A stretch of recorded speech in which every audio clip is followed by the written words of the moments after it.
नमस्कार, आपण आता बघत आहात 24 लोकव्यासपीठ 24. पुन्हा व्हावी उत्तर महाराष्ट्र जल परिषद, पुन्हा जल चिंतन बैठक. नार पार दमन गंगा प्रकल्पातून सुमारे 250 ते 300 टीएमसी पाणी पश्चिम वाहिनी नद्यांकडून पूर्व वाहिनी प्रदेशात वळवण्याची संकल्पना स्वर्गीय भाऊसाहेब हिरे यांची दूरदृष्टी स्वप्न होते.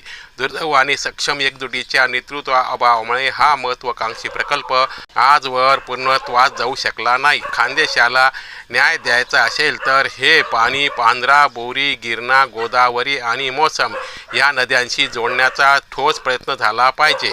असे झाल्यास संपूर्ण महाराष्ट्र सुजलाम सुफलाम होऊन शेती, पिण्याचे पाणी व रोजगाराच्या नव्याने संधी निर्माण होतील.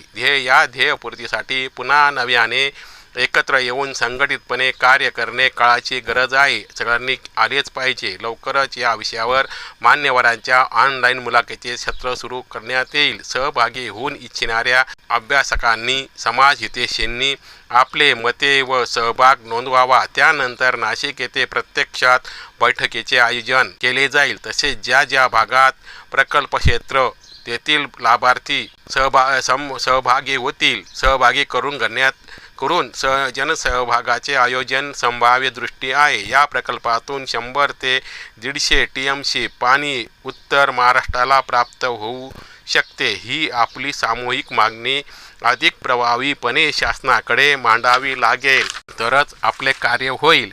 त्यासाठी लवकरच तुम्हाला सर्वांना उत्तर महाराष्ट्रातील जनतेला कळवण्यात येईल.